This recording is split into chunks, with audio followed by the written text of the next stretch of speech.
Welcome to This Week in Science, this week's podcast broadcast, everyone. Oh my gosh, it's always at the beginning of the show when I'm trying to make things happen that something like Facebook just decides it doesn't want to be a part of things. But I hope I fixed it right now. I clicked buttons as we're getting going. Hey, I'm all alone tonight. We're going to talk about science. This is your evening science road trip. I don't know. I'm making things up. I am going to be here tonight to talk about science. And this is the part of the show where I tell you that if I make mistakes, if things get messed up, if there need to be deletions and all that stuff, then Rachel is going to be fabulous and take them out for the podcast version. But you all who are watching this video version are getting the whole uncut real deal. And that is all there is to that. So, how's my audio? Are we 5 by 5? Are we ready to science chat? Yeah. No, yeah. What was it? What was my old show?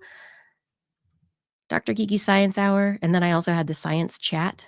That was when I did for a really long time. Yeah, I'm sounding all right. Yay. Woohoo, woohoo. Okay, so thank you for the validation of my audio quality. Let's begin the show. I don't have to go into my full screen because I was already in full screen. So, yes, my friends, we are starting the show in 3, 2. This is TWIS. This Week in Science, episode number 1040. Am I right? Did I get it wrong? Did I delete things? What just happened? My whole thing changed. No, 1041. I thought it was. What happened there? Something got deleted. Okay. Ooh. I made a number wrong, and it's not 1040. It's 1041 because next week is 1042. Do. What you gonna do? I knew it. Rachel's gonna edit this out. La la la la la. Okay. 3, 2. This is TWIS. This Week in Science, episode number 1041, recorded on Wednesday, December 10th, 2025. Tilting at Tumbleweeds. Hey everyone, I'm Dr. Kiki, and tonight on the show, we will fill your head with space gum, dinosaur dots, and necroprinter. But first, disclaimer. What got more attention this week? That a wind turbine dropped a massive blade into a cranberry bog, or that a U.S. district judge said tilting at windmills is arbitrary and capricious? If you heard the stories at all, you're among the few paying attention to the to-dos, the kerfuffles, and all the things that this week gave a win to wind power. Woo. Perhaps we'll see a few more whirling wonders in the world. Just because someone doesn't like it doesn't mean they can stop it. Just like This Week in Science, coming up next. I've got the kind of mind that can't get enough. I want to learn everything. I want to fill it all up with new discoveries that happen every day of the week. There's only one place to go to find the knowledge I seek. I want to know what's happening. What's happening? What's happening this week in science? What's happening? What's happening? What's happening this week in science?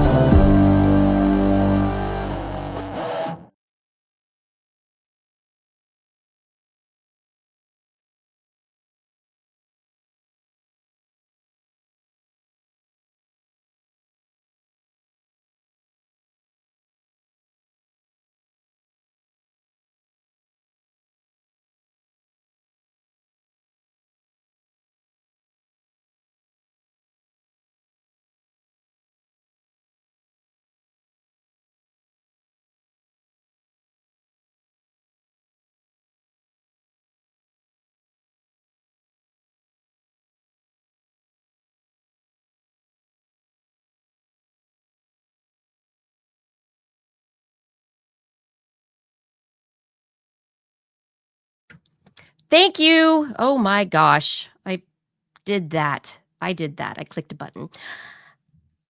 Good science, everyone. Welcome to this week's episode of This Week in Science. Thank you for joining me. It's just me and you for this week's adventure through curiosity. There's so much out there, and I am really excited about getting to talk about it with you. Yes. So I have stories tonight that I've brought that I picked out this last week that I thought would be fun and thought inducing, curiosity developing. What are they? Space gum, dinosaur dots, elephants and bees, kids and dogs, glyphosate ghostwriting, tumbling tumblebots, and a necroprinter. And I will get to that by the end of the show. All of it, and I don't know, maybe more. If you have things you want to talk about, we'll talk about these stories. All of you in the chat room, if you're here, we're talking. So if you have thoughts and questions, I will see what I can do to make sure that they're brought into the conversation because I'm talking with you. Okay, if this is your first time joining This Week in Science, I want to I'm not reminding you, I'm telling you, I'm reminding others that you can get TWIS as a podcast. We are all places that podcasts are found. Look for This Week in Science, subscribe yourself, subscribe your friends, and then you'll never miss an episode.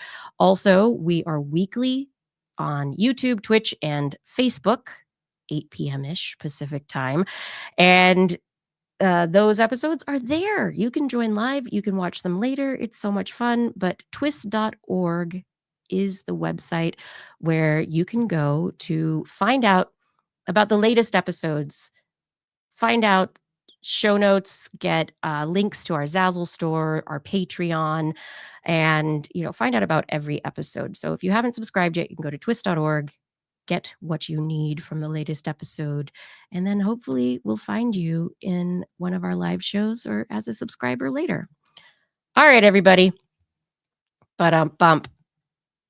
Is it time for the science? I wish I had my co-hosts here to say, yes, it's time for the science. Okay, starting off the show, let's talk about space because I like space. All right. We're starting with sugar, gum, and dust. On an asteroid.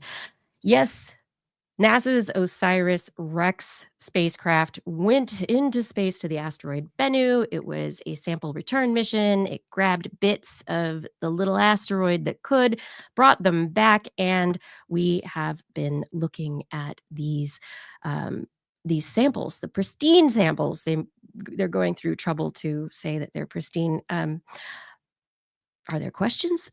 But this mission, this spacecraft, all this stuff, there's been a lot of information previously about amino acids, complex carbohydrates, or like complex molecules being found on the surface of Bennu. This new series of papers, 3 papers published this week, Nature Geosciences and Nature Astronomy, they found sugars.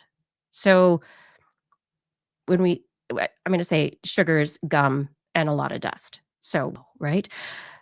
Sugars, ribose and glucose. This is the first time a 6-carbon glucose ring has been discovered from anything in space.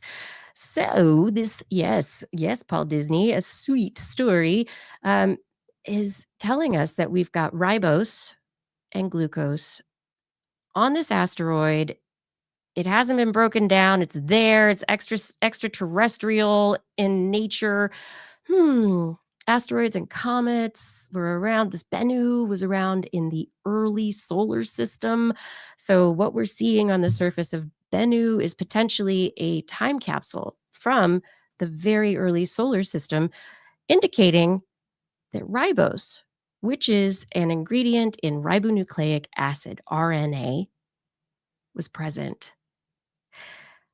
There was no DNA, no deoxyribonucleic acid that was discovered, but the ribonucleic acid is interesting because there is a hypothesis that suggests that life started on Earth with RNA. It's the RNA life hypothesis. Oh, yeah, right. My shared image. I took it. I should have taken it down. Thank you, Kevin. I just left it up there as I was talking. This is me on my own, just talking. Thanks, friends. Okay.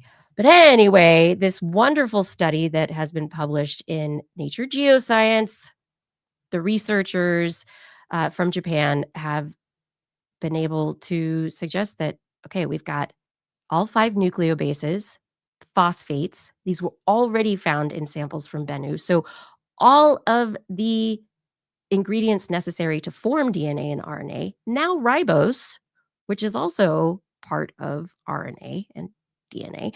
So everything is there. And then additionally, they found glucose, which is sugar, which is energy for life.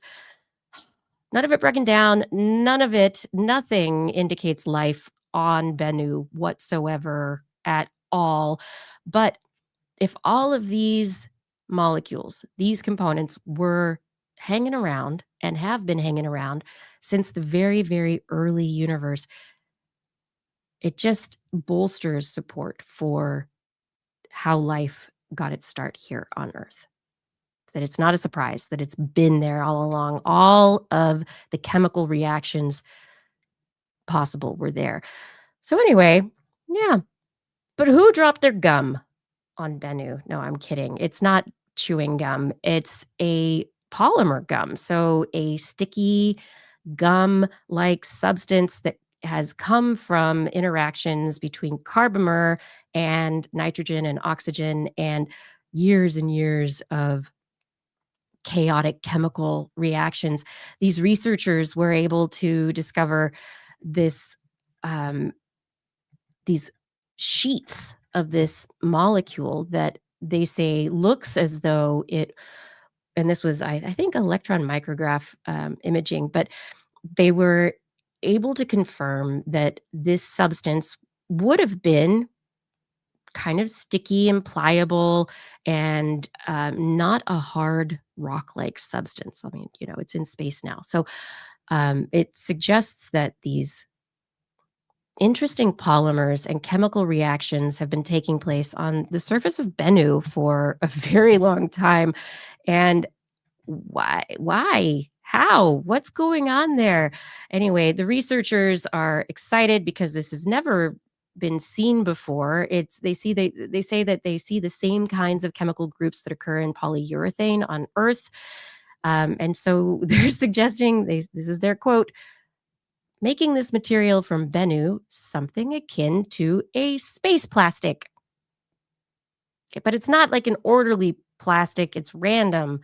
And like I said, chaotic. It's hodgepodge.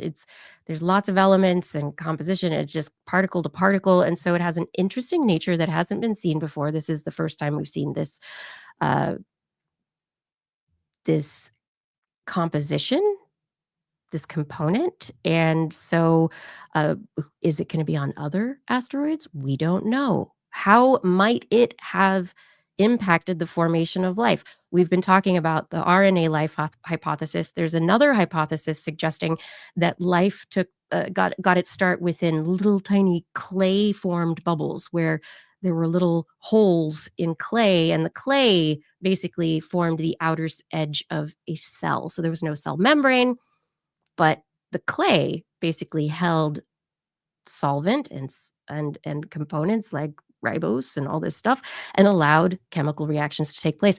But what if it was clay and possibly a compound like this? Maybe there was an early plastic.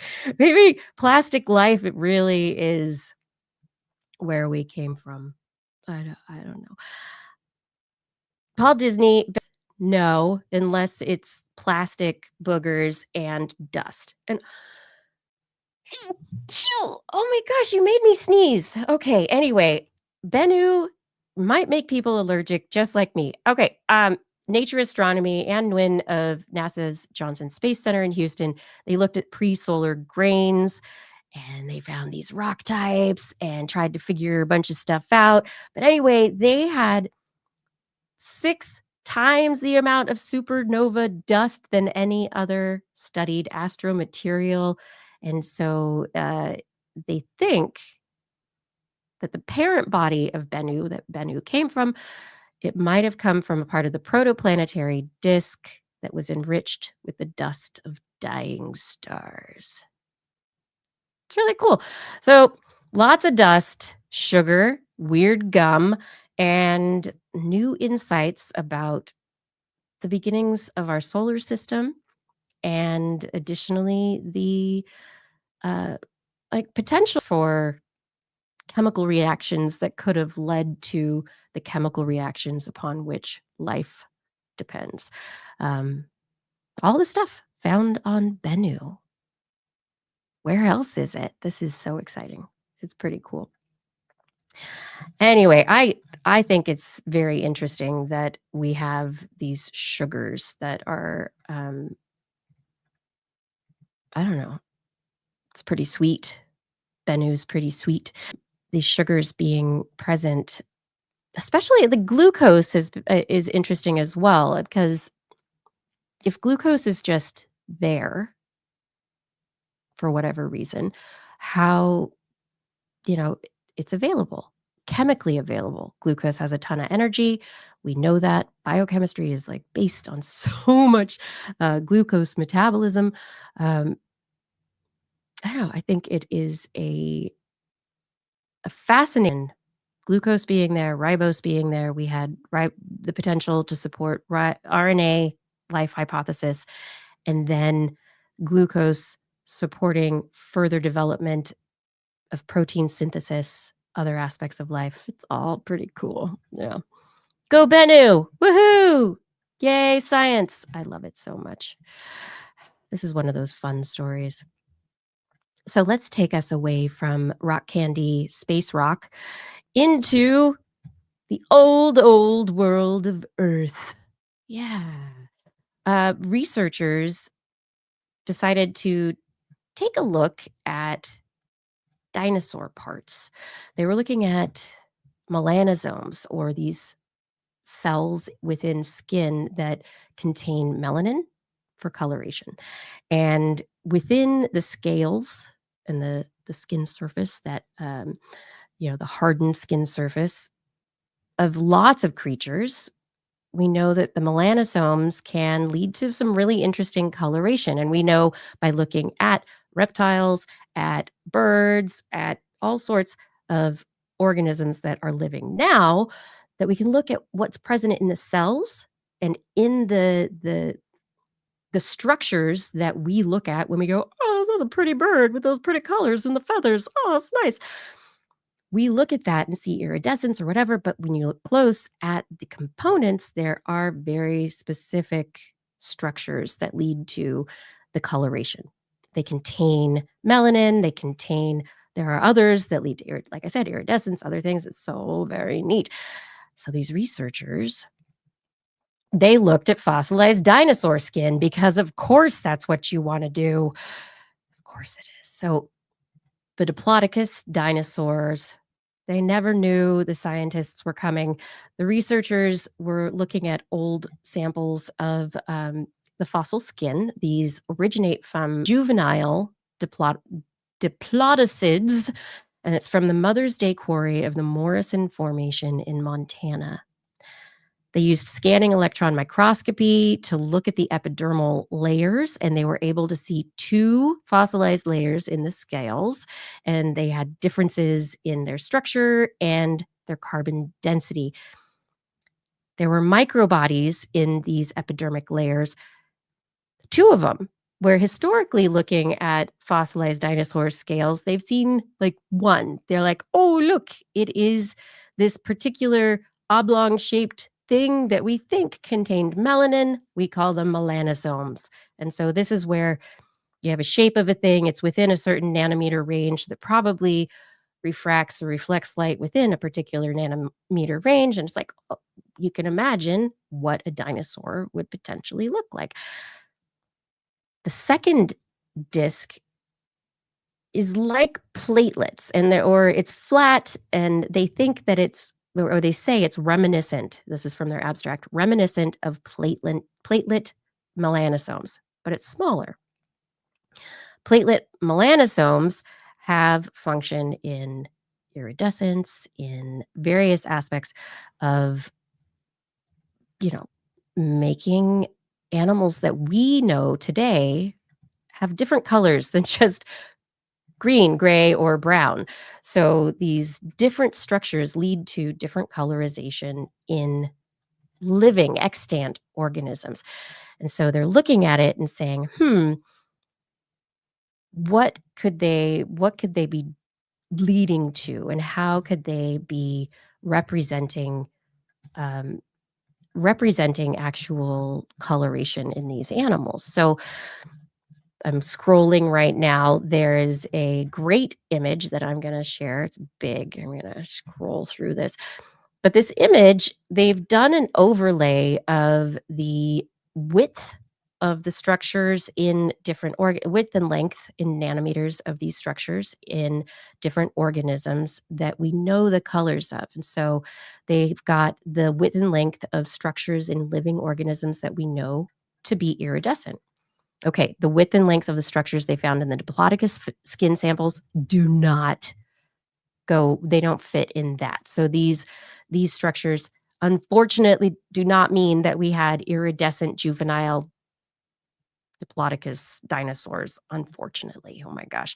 But then we also have colors like the penguins. They're in their own world, and they're still in their own world and don't really overlap with our Diplodocus.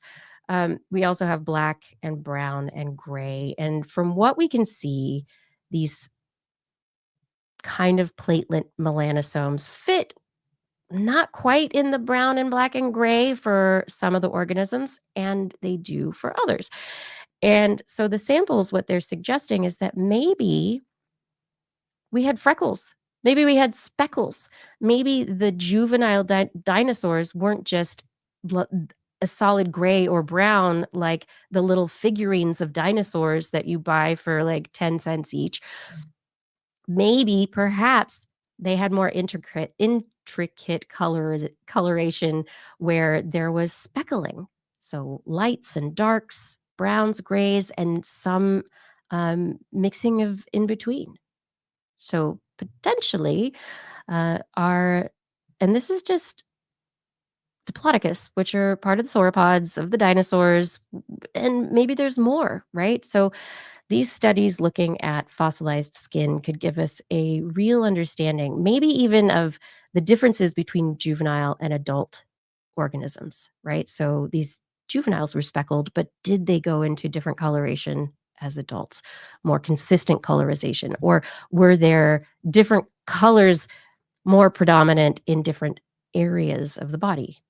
Like we have freckles on our faces because that's in the sun. But um, anyway, yeah, freckled or dotted diplodocids. It's kind of fun.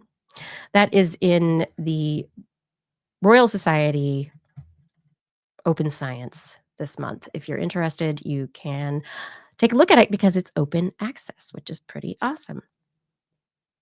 Who here likes dinosaurs? Do you like dinosaurs? I like dinosaurs.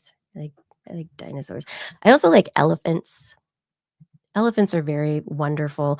One of the issues with elephants, aside from conserving them and making sure that we have wonderful in the world, um, the problem with living with elephants is that they're large, they're rowdy, they have great family groups, and oh, they're smart.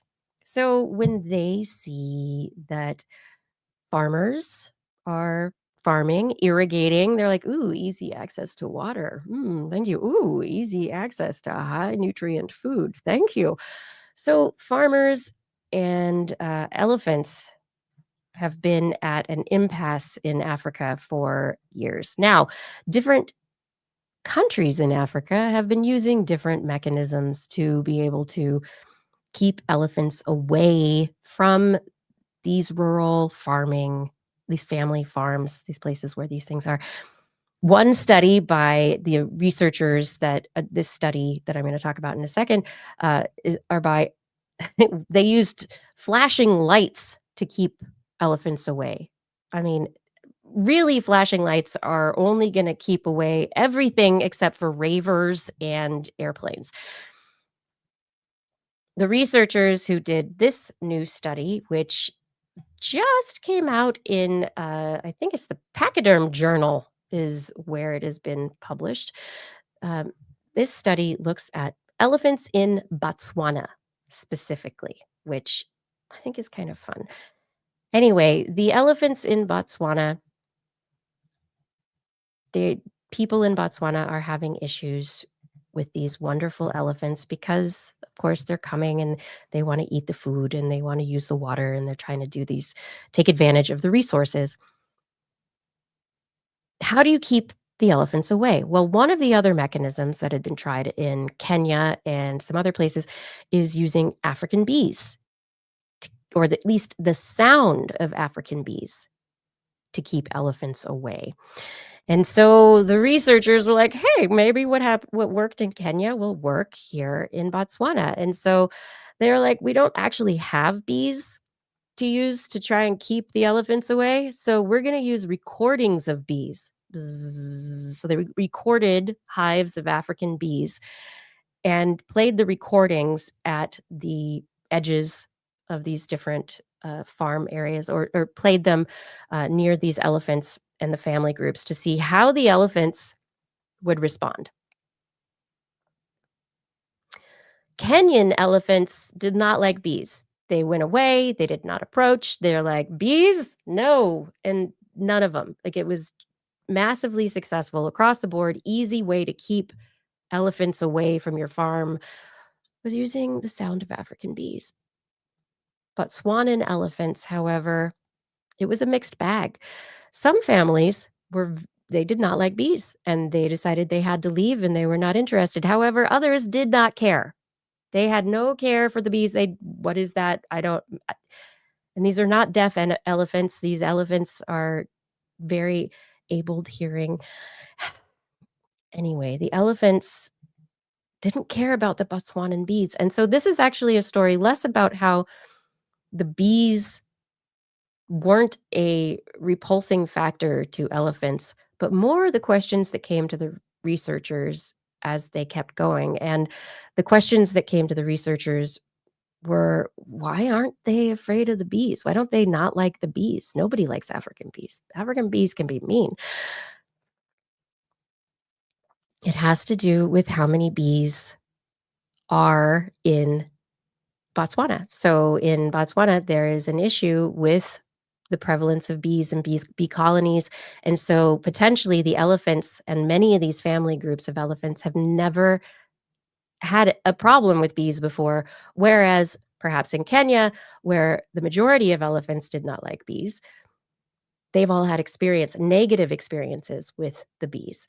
Here in this particular situation, they're seeing a situation where it's a mixed bag, and actually a lot of the elephants could care less about these bees that would actually be a really negative experience if they were to interact them, to step on a bee near a hive, Anyway, they, they wanna do more research to find out exactly what they've discovered is playing sounds of beehives in Botswana is not going to keep the elephants away from any hives, and it's the beginning of more research. Would you believe it? How elephants could lead to more bee understanding. That's where we've gotten. That's where we are now. How are we all? Yeah. Oh, I'm going back to the chat here. Cord143 is mentioning infinite diversity with spin mechanics and lighting effects back to the dinosaur dots story, right? So, um, lighting effects, the spin mechanics of the molecules, the components of whatever those small platelet melanosomes may have been. It's an interesting question, but we do know that, like, within a particular size range, you're gonna get a certain shift in the light. I don't know, maybe there were but now I do believe I'm sorry. I love bee puns. I really do. I love dinosaurs and I love bee puns. How many of you had dogs when you were growing up?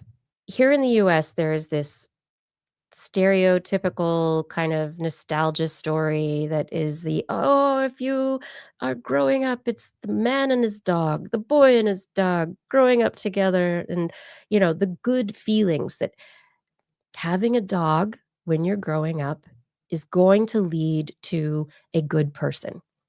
That if you grow up with a dog, you're going to have these great experiences. Um, and potentially, I mean, I don't know, there's this very positive story, this narrative that we tell related to people and their dogs growing up.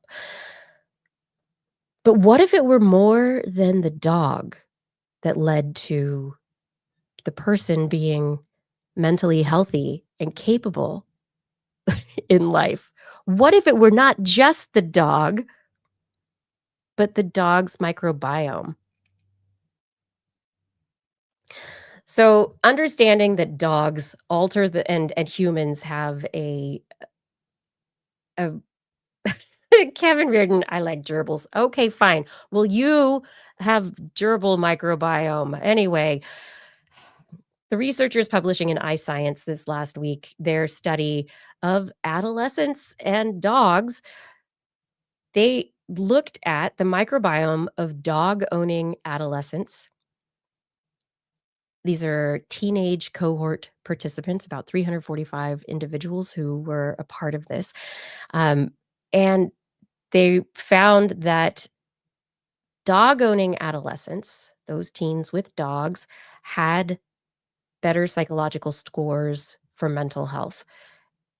Some commensals, microbes, were also correlated with the adolescents' psychological scores.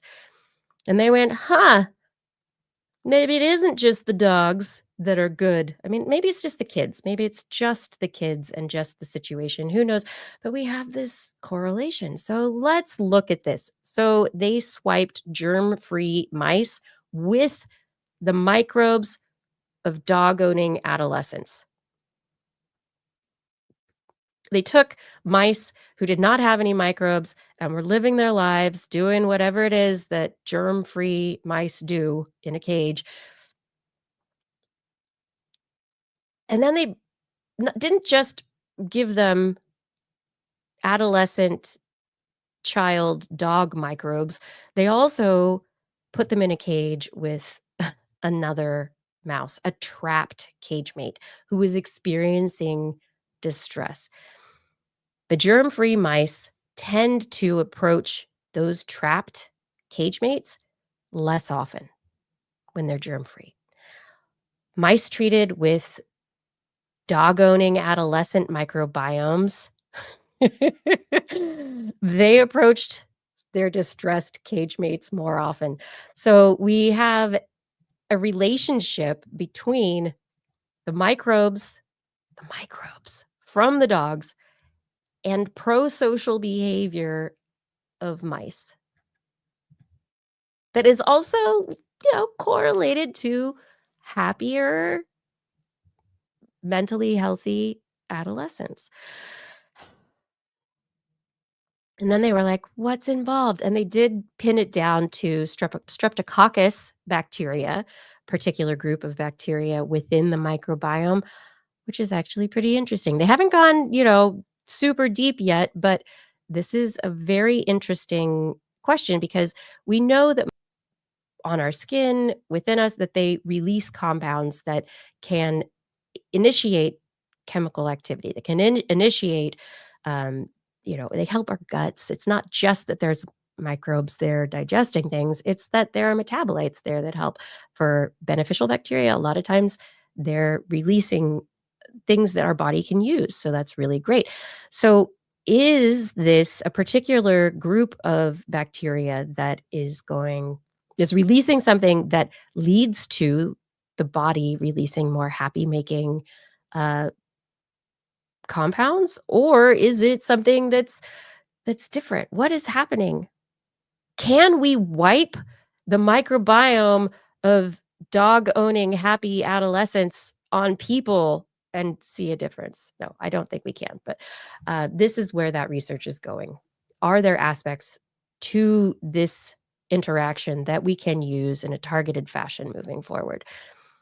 And then we just have to think more happy thoughts about kids with dogs and their germs.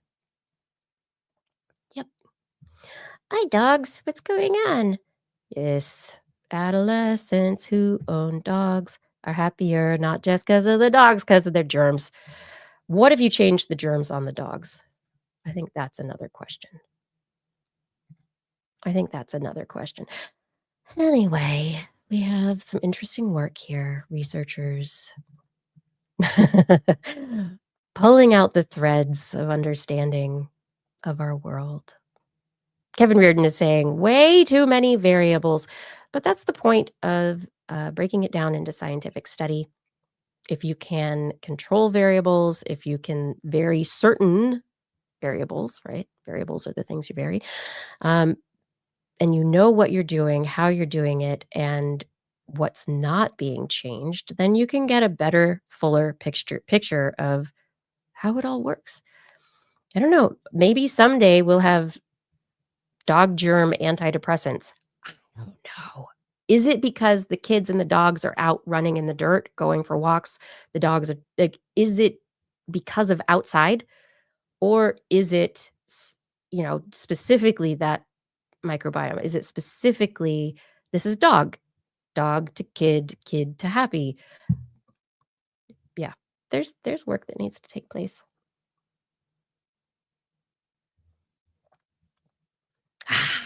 If you are a dog to kid, a kid to happy, and you're happy to be here, even if you're a gerbil kid as an adult and you're happy to be here, thank you for being here. I am so happy to be talking about science with you and bringing these fun studies. These were my fun little easy stories.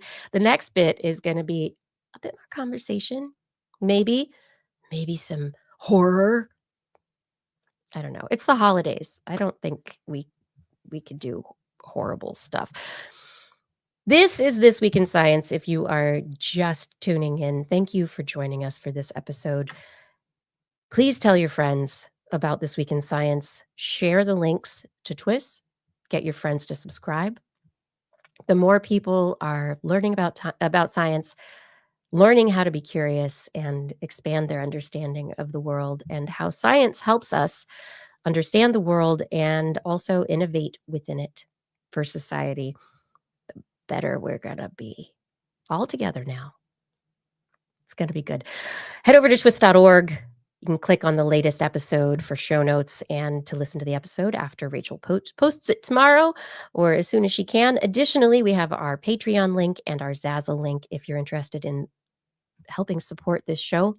Please click on those links because we are listener supported. Thank you for your support. We can't do it without you. All right. Now you want to talk about some things? Let's talk about some more things. So, Roundup, glyphosate. Oh my gosh. It was a while ago now, but this story came out of Retraction Watch and this last week, and I had to bring this week because it was a while ago when we had a conversation glyphosate, and I was introducing a story and came into it going, and it's not dangerous to people and blah blah blah. And Blair and Justin both stopped me and said, wait, no, bad. Um, and and they gave a lot of evidence that is actually the predominant evidence. And I realized that I had read one review and it had confused me a bit. And that this one review article, it didn't say that it had been written by any employees of Monsanto. It didn't say it had been funded by Monsanto. It was a study and it was, an article review. So all the articles, all the evidence, and yet the paper concluded that glyphosate's not harmful, does not pose a health risk to humans.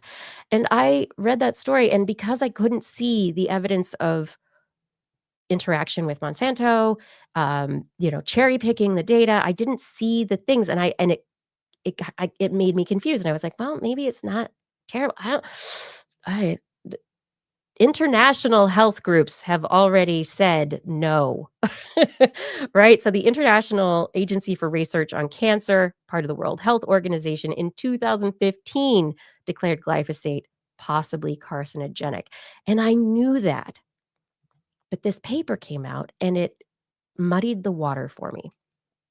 And as much as I try to stick to evidence and understand what's happening when something is not exactly your area of expertise and something like this comes out that is not on the surface able to be denied, right? It makes it hard to deny it. And so when the last time we talked about glyphosate on the show came up and I started coming at it with a, well, and Justin and Blair corrected me. I'm glad they did because Retraction Watch has published an article this last week about um, the now retracted article in regulatory toxicology and pharmacology.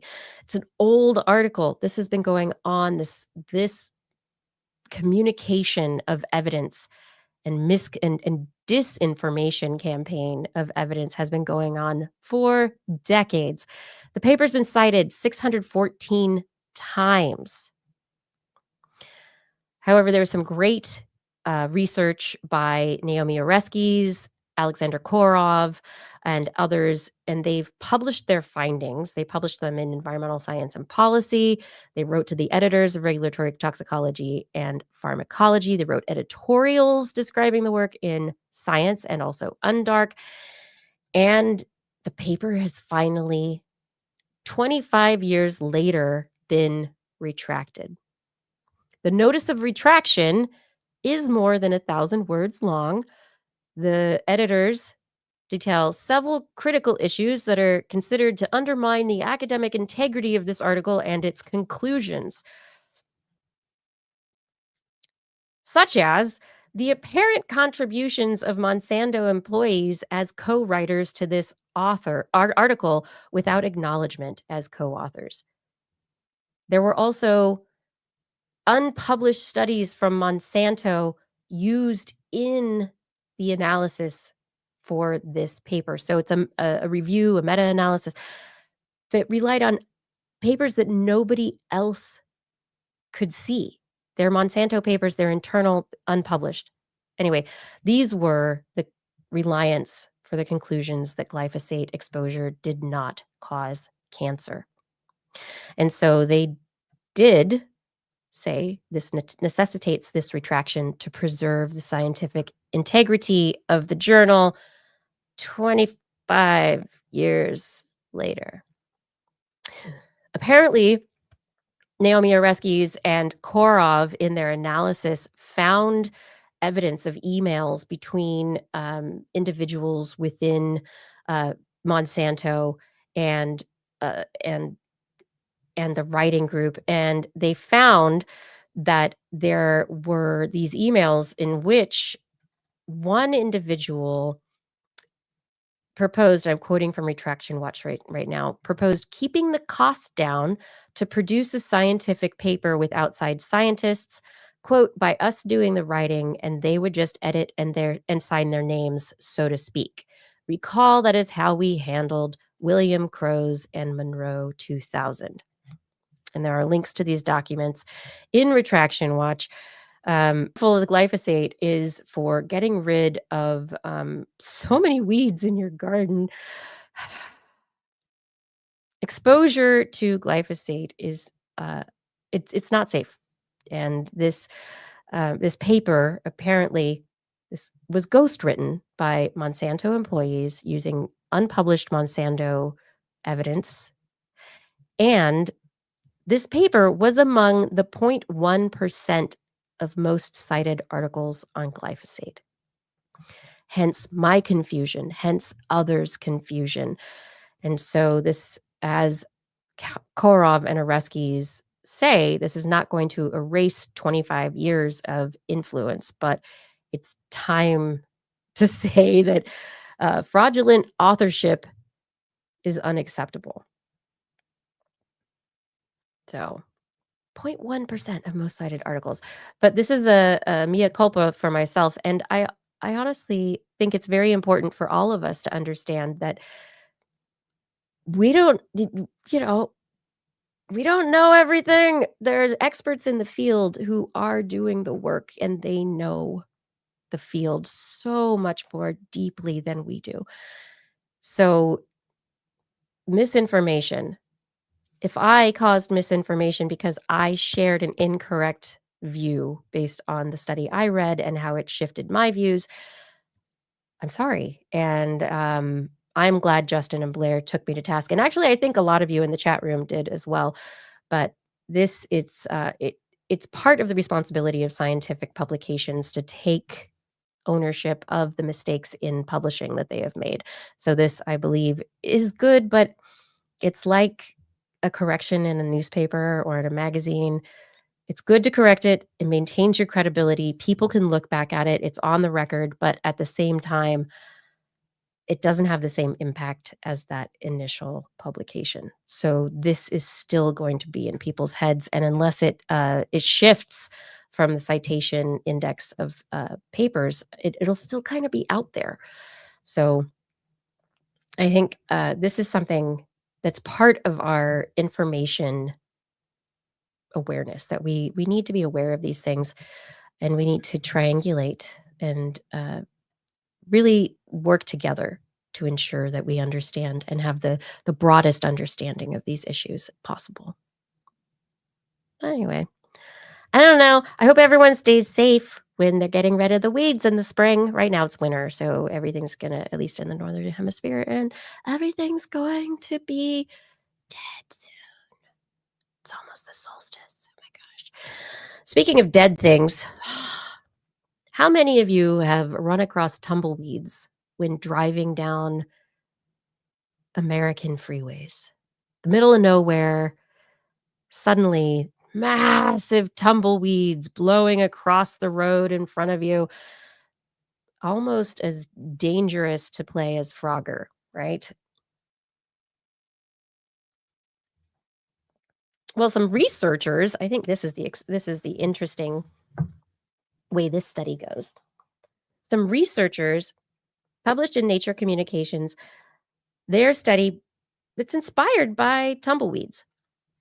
The lead researcher, he was watching tumbleweeds and went, "How? How does the wind blow them everywhere? How do tumbleweeds end up going to all these places? How have we not yet been able to make something that moves all over the place like tumbleweeds?" Right? So, the researcher took it upon himself and his lab to model tumbleweeds and try and figure out how to make a better tumbleweed, because of course it needs to be a robot. And this is where we are now. We are in the world of tumblebots. So these tumbling tumbleweeds, the researchers were able to take a look at how tumbleweeds moved and the physics of the movement of tumbleweeds. So how does a chaotic ball of twigs, seeds, leaves, how does it create more drag than a solid sphere or any other kind of sphere that we have created to this point? And so they used modeling computational fluid dynamics, wind tunnel experiments to study their aerodynamics. They determined the porosity of the tumbleweeds, where there's a vertical porosity gradient. And what does this mean? It means that there's a different amount of, like, pores, right? How much wind can get through from the bottom to the top. 60% porous at the top, 40% at the bottom. And if you look at a tumbleweed, it kind of makes sense, because a tumbleweed has branches at the bottom, and they expand outward in a branching pattern, kind of into a ball. Um, as the branches move. And so they were able to model this and say, how can we build our own? And they actually created a little ball built of plastic that they ended up putting a drone inside of because, of course, you have to put a drone inside of a tumbleweed to make it work better. And they were able to create a tumbleweed that this ball, it actually moves better than a tumbleweed. So it moves faster and can go uphill all on airflow, just the wind lifting it and moving it because of the way that the porosity and the differentiation of the fluid dynamics creating a differential flow over the surface. So it leads to the rolling of the ball, even uphill. And the researchers from there were like, okay, well, what if it bumps into a log? What if it rolls into a river? What if it, all these scenarios? And so they said, well, if we are going to create our Tumblebot, and they're not calling it that. I called it that because I think it should be called Tumblebot. But they modeled this thing and created it and tested it in the world using a drone inside of the bot so that the wind would blow through the tumbleweed structure, the Tumblebot, get it to roll, and then if it ran into something, had an issue, they could use the drone to move it forward just enough to let the wind take over.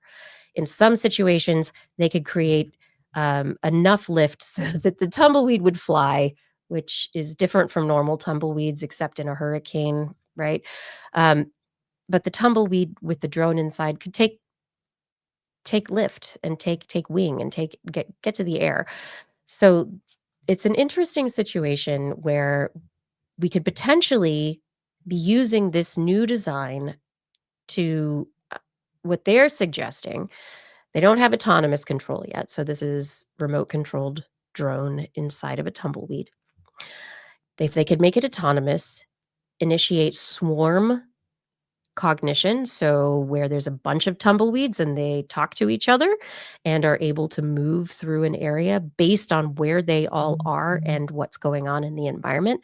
And then additionally, with a bunch of sensors, we could release tumblebots into the world and they could be environmental sensors in situations of chemical leaks or I don't know. Who knows why you would want to put a fake tumbleweed into the world?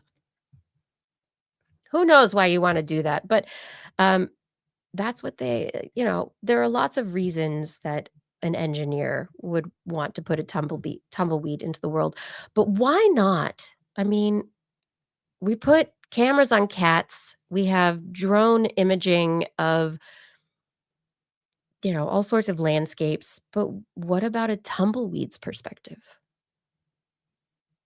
Rolling through the sand, traversing water, traversing obstructions. It's pretty amazing too, because they were able to, with the passive wind locomotion, get the majority of distance in where they were going. But the active locomotion, they were able to, save battery, be able to not use the drone the entire time. And so they think that with a quote unquote smart system, an autonomous tumbleweed could potentially last for a very long time in an environment into which it's released. Yeah. Anyway, the tumbling tumbleweeds of technology. We are here now. Tumblebots. Oh, Kevin Reardon. Yes, that's what you said. And this is a great thought. And this is one that was in my head earlier, and I totally forgot about this. We put tumbleweeds here on this planet that and we could but what about have a robot necessarily if you have an autonomous tumbleweed? Mars has incredible winds. The winds would definitely throw the suckers around, but could you imagine the mapping, the sensing, the understanding of that alien life landscape that we would be getting? I think it would be I think it would be amazing. I think we should put tumblebots onto other planets. At least other planets that have wind, right? It'd be good. It could work, huh? Yes. Release the tumblebots. I mean, I swarm technology is a little concerning to me, but there's it people have been working on it for years. There's a wonderful group that used to go to Maker Faire with their swarm robots, and they're beautiful. The technology behind them is amazing, and the idea of being able to have these an organism really that communicates, is able to cover a landscape in a period of time. It doesn't have to be people. It could be in a dangerous situation, right? It could be a swarm of robots. And if they're all communicating and sharing location, sharing sensor data, they can acknowledge what is happening and where. Maybe some of them can help each other. Maybe they can cover ground that others haven't. There's a lot to where these swarm bots could be really helpful in our understanding and exploration of our solar system and beyond. But yeah, make it a tumbleweed. It doesn't have to be any remote. Make it not heavy. Make it something the wind can blow. I think that is actually it's a really interesting idea. Okay. I only have one more story. And then we can either talk or um, not talk or whatever. Let's get ready to tumble. Exactly. That is exactly what it is. And now I bring you. Where are my pictures? Here we are. Now I bring you. I'm going to scroll. I'm scrolling. Here we are. Here's the image. This is what I wanted to share with you. Everyone.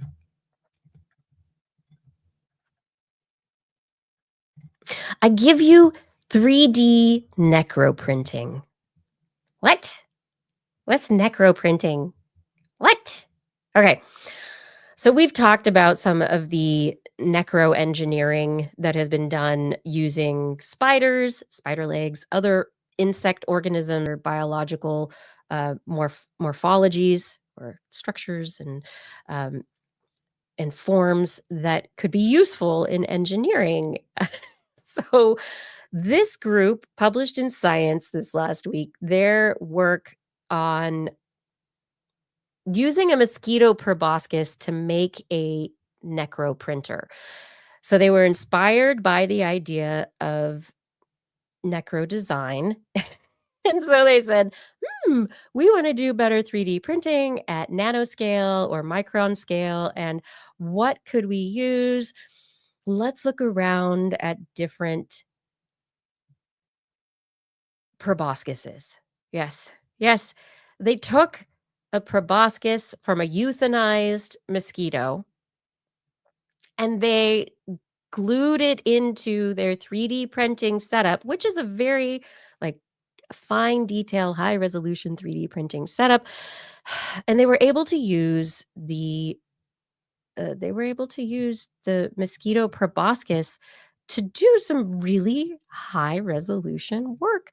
This 3D necroprinting, oh my gosh, it it can do fine printed lines as fine as 20 microns. This surpasses commercially available 36 gauge dispense tips by 100%.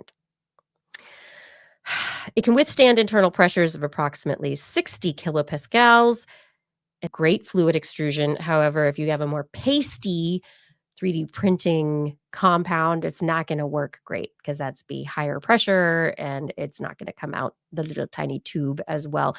They were able to create honeycomb structures, a maple leaf, bioscaffolds that could encapsulate cancer cells and red blood cells. They say that this work paves the way for sustainable and innovative solutions in advanced manufacturing and microengineering, because we all know we all know that mosquitoes are everywhere and we need to do something with them. No, that's hyperbole, but it's such an interesting idea. Like, I'm out of printer tips. Let me get a mosquito. Who thinks that? So anyway, necroprinting, it's for you now. The line width is as fine as 20 microns. Yeah. So let's talk a little bit about the dimensions of this dispense tip, a biological micro dispense tip, which is the proboscis of, the female proboscis length is approximately 2 millimeters. It has a stiffness of approximately 200 millipascals, and this is like common plastics, not metals. Um, and they did pressure tests and found that it made it through burst pressure tests to 708 kilopascals. But when it came to the inks, it was a different situation.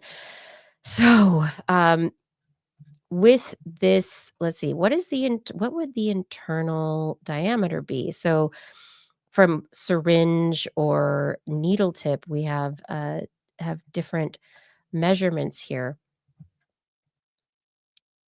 It's tiny. I know, it's super tiny. Um, and when it ruptures out because of pressure differences, the high pressure within the proboscis, it ruptures out the side like a little balloon.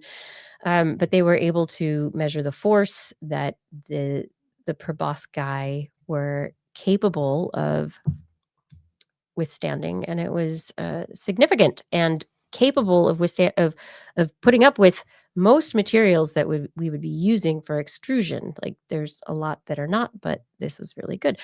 So let's see, velocity. They have nozzle velocity. They're able to work out some really beautiful designs. Like I said, these honeycomb designs, um, and designs for cell culture, which is pretty great. But they looked at claws, harpoons, fangs, stingers, and then they decided that fluid withdrawing insects do the best because the injecting insects do a short burst of injection, whereas those organisms that are withdrawing fluid are withdrawing it for a longer period of time. And so they looked at plant xylem vessels as well, but they found that insect proboscides are the best, and the female mosquitoes was optimal. So here we go, Aedes aegyptis. Here we go. Inner diameter in microns is just over 10 to the 1. It's yeah, between 10 to the 1 and 10 to the 2 microns. Tiny, tiny, tiny, tiny. So if you really want small, fine lines in your printing, maybe you need a mosquito. I don't know. Yeah. But I think this is really interesting because it's using biological structure. And to date, I don't think I've heard of anyone trying to use insect proboscis to do anything related to injection or suction or anything. So, I mean, it's a very interesting, we have our practices of needle pulling and creating the tips that are micron wide or whatever for our laboratory practices. There are to obtain these structures of glass in the lab. Um, but to be able to get something this small, now I wonder if mosquitoes and mosquito farming might not become an actual an actual trade moving into the future. How will laboratories be interested in mosquito proboscides? Are they going to look at how they can develop their own mosquito proboscides? And I didn't know it was proboscides until I just was really reading this right now. Is it proboscides? I like that. That would be using language.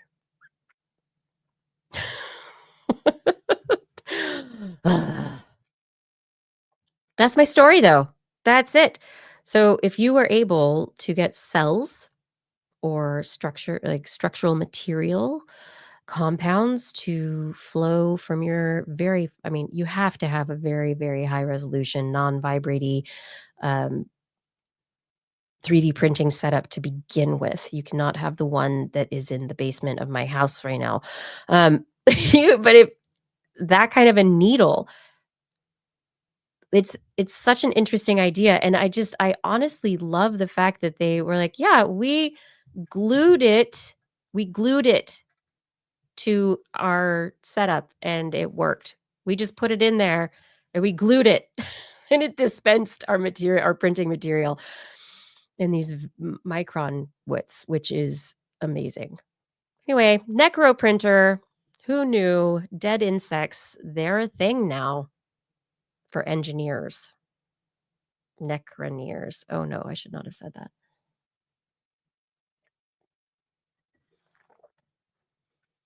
Yeah, it's a very interesting setup. I am interested to see, like, some of the necro uses of insects to date have been, to me, they seem a little sensational, but often some of the work that comes out, it's sensational to begin with, but it has a very basic physics engineering underpinning, and it leads to something else, right? How can you design something? It's understanding the principles. How does it work? Why does it work? It's not, oh, we're just going to use dead insects to do, our claw toy now, right? We don't need a tarantula claw toy. But the idea of this particular mosquito work is, I think, fascinating, and I'm interested to see where they go with it. Some studies go places, others are just going to end up in uh, the Darwin Awards or wherever else. But is this the kind of biotic material that could lead to advancements in engineering? Is this the kind of biotic material that we cannot replicate? Is this the kind of biotic material that will actually be useful and not just be a gimmick? And I think these kinds of questions are very important. And of course, in the work, they're showing the value of it, but it's, I think, an interesting question. In the discussion of their paper, they say the glass-pulled dispense tip proves to be the only competitor capable of surpassing the resolution capabilities offered by the female proboscis dispense tip with printed filaments achieving line widths of less than 1 micron. But if you're in the jungle and cannot pull glass for your own dispense tip, and they're extremely brittle, they're hard to work with, and you've got lots of mosquitoes, maybe this'll work better? I mean, this is such an interesting look at the world. And they say this work validated the feasibility of using a laboratory-grown, uninfected female mosquito proboscis as a dispense tip for high-resolution printing, showcasing its potential as a low-cost, environmentally sustainable alternative to conventional metal and plastic dispense tips. They also suggest other alternatives. Although the female mosquito proboscis is better, assassin bug proboscides, bed bug, tsetse fly, sand fly, and proboscides. They all offer an internal diameter of less than 1 micron, and they are easier and less expensive to fabricate. I think I'm just like head desking right now. But anyway. Hey, everybody. If you're doing some great printing work, grab a mosquito proboscis. It's going to be great. I really do love that study. What are we doing, you all? Where are we going? What's going on next? I've done my stories for the week. I'm trying to be optimistic. Everything is good. Blair is not here. and I miss her. Justin's not here, and I miss him, but I'm really glad that you're here. Thanks for being here in the chat room. Thanks for being here for the show. Thanks for talking about science and enjoying the science with me. I do, I rolled through the stories this week. It's not as big of a conversation, but I hope you enjoyed all of the science that I brought to the show tonight. Shout outs to Fada. Thank you so much for your help with social media, show notes, all that you do. Gord, Lore, others who help in the chat rooms. Thank you for keeping the chat rooms great places to hang out. All of you who are in the chat rooms, thank you for making sure that we have compassionate and respectful places to talk about science. We can disagree amicably. That's right. Tom Merritt said that to me today, and I liked it. So, yes, amicable disagreement. Yes, Rachel, thank you for editing the show. And Paul, thank you for recording the show. And of course, it's time for me to thank our Patreon sponsors. Thank you to Aaron Anathema, Adam Mishkan, Alan Viola, Ali Coffin, Andrew Swanson, Arthur Kepler, Bob Calder, Bob Coles, Brendan Minish, Brian Carrington, Chris Wozniak, Christopher Dreyer, Christopher Rappin, Craig Landon, Craig Potts, Dana Lewis, Daryl Myshak, Dave Wilkinson, David Youngblood, Don Mundis, Donathan Styles, aka Don Stylo, EO, Eden Mundell, Eric Knapp Flying Out, Fredis 104, G. Britton Lattimore, George Chorus, Greg Briggs, Jack, Jason Olds, John Atwood, John McKee, John Ratnaswamy, John Gridley, Ken Hayes, Kent Northcote, Kevin Parachan, Kevin Bridden, Kurt Larson, Lon Makes, Lauren Gifford, Mary Gertz, Marjorie, Mark Hessenflow, Mark Jenkins, Noodles, Patrick Pecoraro, Paul Disney, Paul Ronovich, Philip Shane, Pierre Velivzarb, Richard Badge, Robert Norland, Robert Farley, Rodney Lewis, Rudy Garcia, Remy Day, Sean Clarence Lamb, Shubrew, Stephen Alberon, Steve Leisman, aka Zima, Sue Doster, Teresa Smith, Tony Steele, and Vegard Shefstad. Thank you for all of your support on Patreon. We really can't do it without you. And if any of you are not supporting us on Patreon, you can head over to twist.org and click on the Patreon link if you're interested in supporting us in an ongoing fashion to make sure that we're able to bring you episodes week after week. We want to grow. We have a lot for people to know. We want to keep going, and your help really makes that happen. On next week's show, we will be back, hopefully with Blair, on Wednesday at 8 p.m. Pacific time, broadcasting live from our Twitch, YouTube, and Facebook channels. If you want to listen to us as a podcast, you have to search for This Week in Science wherever podcasts are found. And if you enjoyed the show, make sure you get them to subscribe to the show as well on whatever platform is their favorite. Ask them if they listen. Are you subscribed? Let me help you. Click, click, ding, ding, notifications, la, happy times. For more information on anything that you have heard here on the show, I've mentioned before, show notes and links to stories are available on our website, twist.org. And you can also sign up for our newsletter. Blair's newsletter? I don't know, someone's newsletter, our newsletter that we will send out with a wonderful, valuable thing at some point in time. We love your feedback. And if there's this topic or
Hi, everybody. Am I here? Or am I here? Am I back? Oh my gosh, my computer crashed. I didn't mean for it to be over already. Thank you. I know. Uh-oh. Am I back? Thank you, Brian Burwell. Thank you for that acknowledgement. I can't put my hands up here. I hit my little popcorn. My computer just fully shut down. Pew! And then there was a screen with all of the fan things. It's telling me about the fans and how much. So I have a feeling that I've got a heating issue, overheating issue that I need to deal with. But if somebody can help me work with my tough gaming card, which I use for pretty much everything. I think it's the main card, my video card. Anyway, that's what it was. Sorry that I went away because I was so close to ending the actual show. Thank you for wondering what happened and for waiting until I could actually reboot and come back. So I'm scrolling down because everything changed, but I'm back again. Back again. Yeah, I am. I'm coming back to talk about the end of the show. You can sign up for our newsletter. What was I saying? We love your feedback. If there is a topic you would like us to cover or address, a suggestion for an interview, please send us an email. You can let us know on a social media account, but email works. Make sure you put TWIS in the subject line so that your email does not get spam filtered into a tumbling tumblebot and it blows away on the wind and then it's gone bye-bye because then the drone goes vhoop, vhoop, and it hops over a log and that you never know where it's going to go. We look forward to discussing science with you again next week. I do. I know I really do. And if you've learned anything from the show, remember, it's all in your head. And yours, and yours, and yours. This week in science. This week in science. This week in science. This week in science, it's the end of the world. So I'm setting up shop, got my banner unfurled. It says the scientist is in, I'm gonna sell my advice. Show them how to stop the robots with a simple device. I'll reverse global warming with a wave of my hand. And all it'll cost you is a couple of grand. 'Cause this week's science is coming your way. So everybody listen to what I say. I use the scientific method for all that it's worth, and I'll broadcast my opinion all over the earth. 'Cause it's This Week in Science. This Week in Science. This Week in Science. Science. Science. This Week in Science. This Week in Science. This Week in Science. Science. Science. Science. Science. I've got one disclaimer and it shouldn't be news. That what I say may not represent your views. What I say does not represent your views. It represents mine. That's all. And my considered views, although sometimes there's less consideration than others. Thank you, everyone, for being here. Rachel's gonna be busy this week. Yep. I don't know why my computer decided. It's done this a couple of times recently, just decided to crash, and it feels like there's warm air coming out of it. So something is happening with overprocessing, or it's working hard, and I don't know why. It's probably because it's old, but not all of it's old. It's got new parts. I don't know. It's a Frankenstein. It is such a thing. Has anybody here seen the new Frankenstein? This is the after show, by the way. Anyone seen the new Frankenstein? I have not seen it yet. And I will say, and it could be a bad fan. We replaced it, but maybe I just need to replace it again. That the video screen that comes up when it decides to restart after crashing, it says I have all these different fans. I didn't know I had that many fans. So I don't know if I have that many fans. I don't know. I have you as a fan, do I not? But I don't know about those fans. Um, yeah, Frankenstein. Oh, Fada, you didn't like it. Oh no. So what I'm wondering, apparently, the director who I love in terms of directing movies, he said basically in an interview, he said basically every movie I've ever made is Frankenstein, and that he has been obsessed with the story of Frankenstein for his entire life. And I understand that. But I'm fascinated, right, by that idea of now you get the opportunity to actually tell the Frankenstein story and how does it go? So I'm interested. Aw, thanks, Paul Disney. Aw, yeah. Just wave your hands just like that, and it'll cool the computer right down. It'll work, butterfly, quantum physics, all that kind of stuff. It's all about your intention. Ha, ha, ha, ha. But I have loved the Frankenstein story for a long time as well, but, like, not probably to the extent that, um, Guillermo del Toro has, and right? It's Guillermo del Toro, but starting life as a young person, I got pulled into the whole story, and I thought it was a great horror story, right? Scary monster, right? But I didn't think of it from, like, the real implications for a long time, and it was a couple of decades ago. No, 15 years ago now? I don't know. I got to lead a science salon night discussion of Frankenstein, and it was prior to that that I read Mary Shelley's story completely for the first time, and, like, that copy of Frankenstein is so highlighted and like, side noted. I had so many thoughts as I was reading Frankenstein, like, and that led to that science salon and getting to open up the conversations of, humanity creating God. And whereas Frankenstein was a monster based on, you know, dead necro engineering, right? We have we have AI, which is a different kind of Frankenstein. And so where we is it AI? It's not AI that's the monster, it's the people that created it, right? Who are the monster. The people who are creating these things to be in the image of humanity, to be in the image of man, and to take our place somehow. I've come to think that they need, like, some good humanities courses. Like, there is a real issue with the disdain within the sciences for the humanities. And this needs to be talked about more because it's not okay.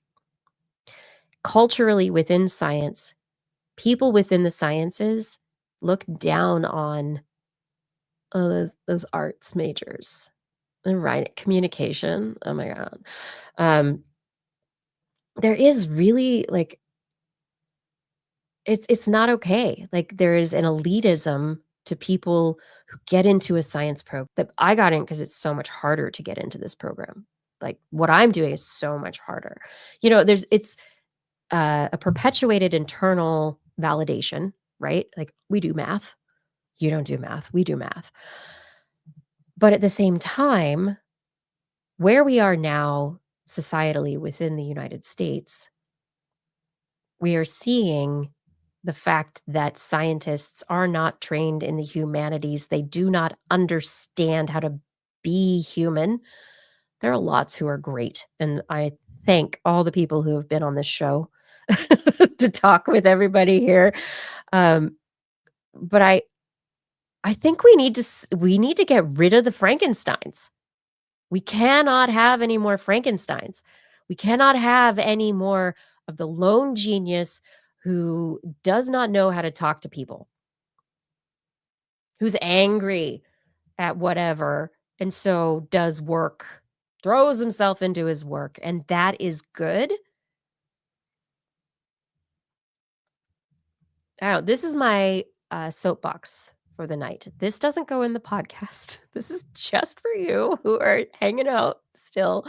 Um, but I this is something that I've been thinking about a lot recently, and I've heard from a number of people that there needs to be a real emphasis on soft skills, on humanities, social sciences, on philosophy, on history of science in the training of scientists, and that we've done away with it because of our insistence on pushing, pushing, pushing the skill, right? Pushing the skill, but not the understanding. And if you don't know where something came from, if you don't understand its history, you can't move it forward effectively. I don't know. People are dropping off right and left. Thanks those of you who are still here. Apparently people don't want to hear my my soapbox. You guys are great. Thank you for being here. Honestly, if you want to talk about something, I'm happy to talk about it. We don't have to talk about what I'm upset about and how I want to change the world. But okay, Brian Burwell. I haven't read Frankenstein, listened to it while working. Yeah, Frankenstein wasn't the monster. It was the people who thought Frankenstein was wrong. And it was also Frankenstein for starting the process in the first place because he didn't start it out of a good place. Fada saying, never before has there been a Frankenstein's creature that tried to talk me to death instead of just ripping my heart out. And he was so needy. It was the total emo Frankenstein's creature. Wow. Which makes you it's really going to the heart. So this what you're saying right now, put it with Del Toro's comment about this is something he's thought about his entire life. This story has kind of driven his storytelling, the monster versus not monster. Who's the monster, right? What makes something monstrous? And so he went I mean, did he double down? Like, I kinda want I with your caveat, Fada, I actually do want to watch it a little bit more now, like but I might not be able to watch it with my family. I might just have to do a solo movie watch, maybe with a Blue Sky commentary as I watch it. I don't know. Um, Brian Burwell, that's not to say they were completely wrong for thinking Frankenstein was wrong. So, right, exactly. The people who didn't like the monster, quote unquote, what Frankenstein created, they thought what the creation was the monster, but the people were the monsters because the creation needed love. The creation needed connection. The creation was gonna be something made in the image of man, right? And it wasn't given what it needed to be able to thrive and to be fully human. It was never allowed to be fully human. It started with the man who created it, Frankenstein, monstrous initiation, right? The idea was playing God. Nobody's doing that now. And then society, judging the creation, but and it took a long time for them to judge Frankenstein, right? Like,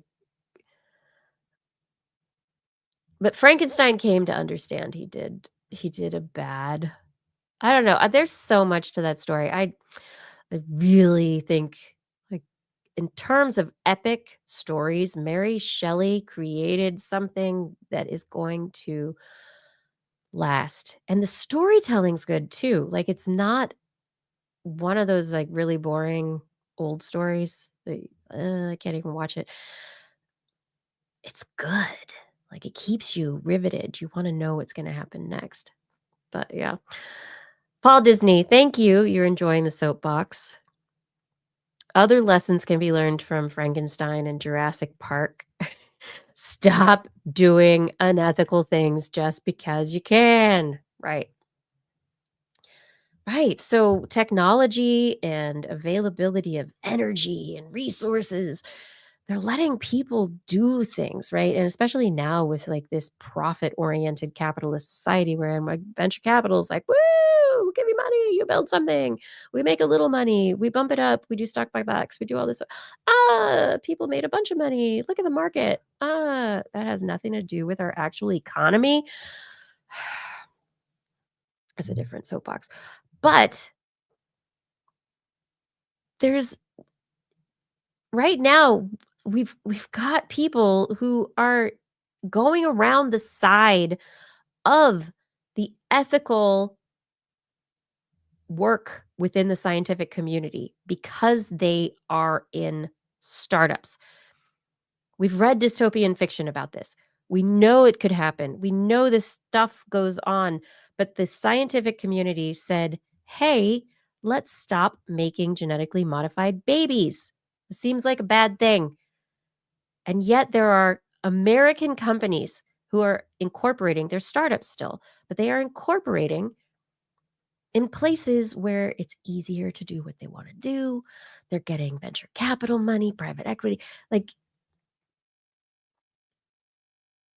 we choose whether or not to allow ourselves to live in the dystopia of the future sci-fi or to create a better narrative.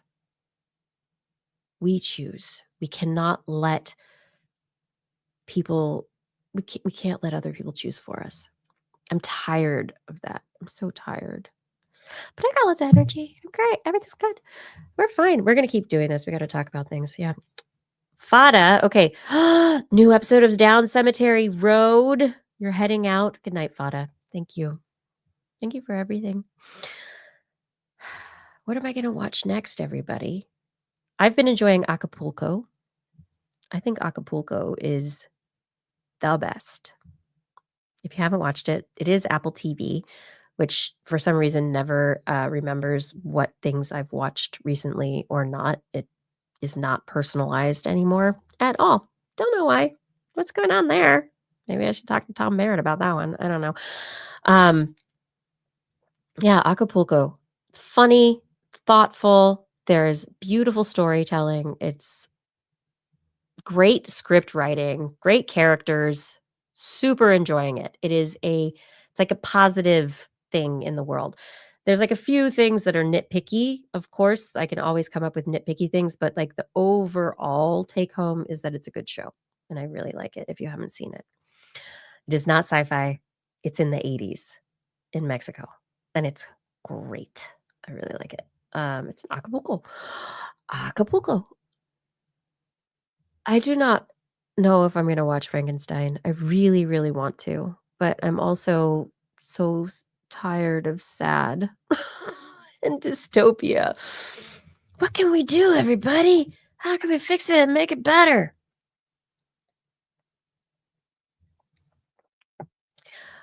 What you all can do so that I don't soapbox anymore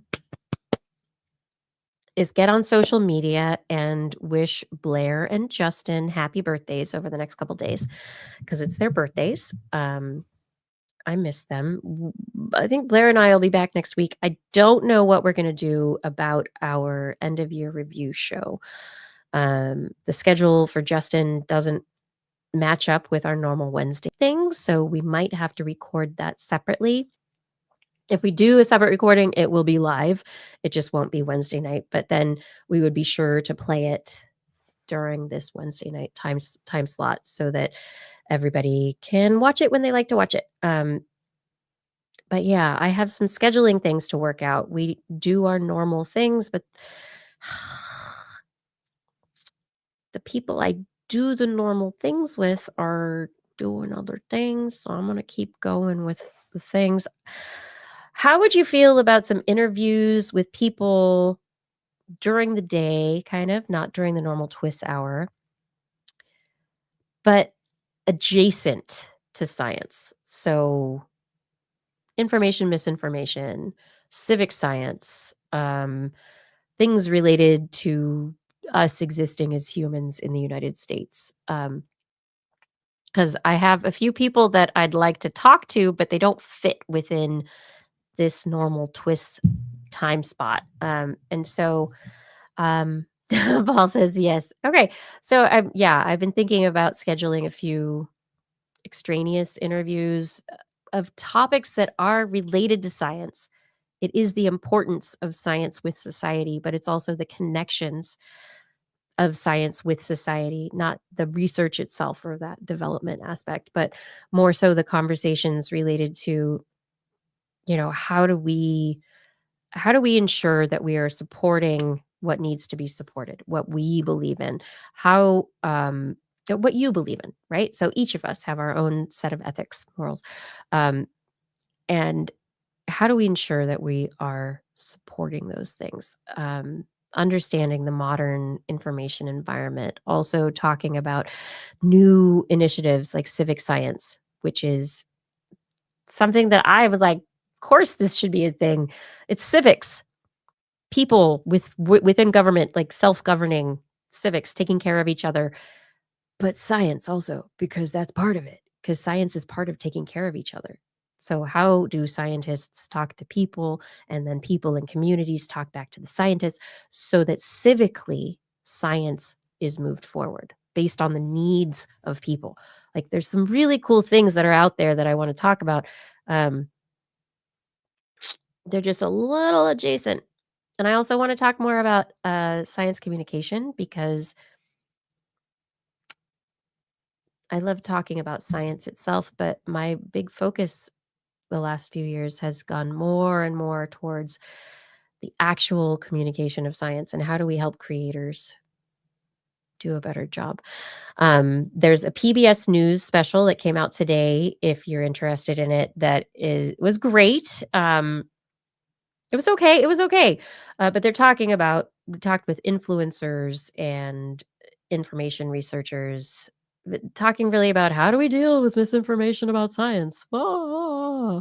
As no, but it was great to see it discussed on a public forum as opposed to just within academic bubbles or wherever else it's been. So I recommend the PBS News science thing. Joe Hansen, Raven the Science Maven are in there. There's some really good creators they invited in to talk about that stuff. I don't know. I felt myself going, been there, done that. But maybe it is something that's for any of you who are out there interested in science communication or information and misinformation and the modern information environment. Maybe there's some new stuff in there for you. So I recommend that as something to check out. It's 3 hours long. They did like a live Reddit AMA, answered questions from YouTube and all sorts of things. I think they did a good job. They could have done it better.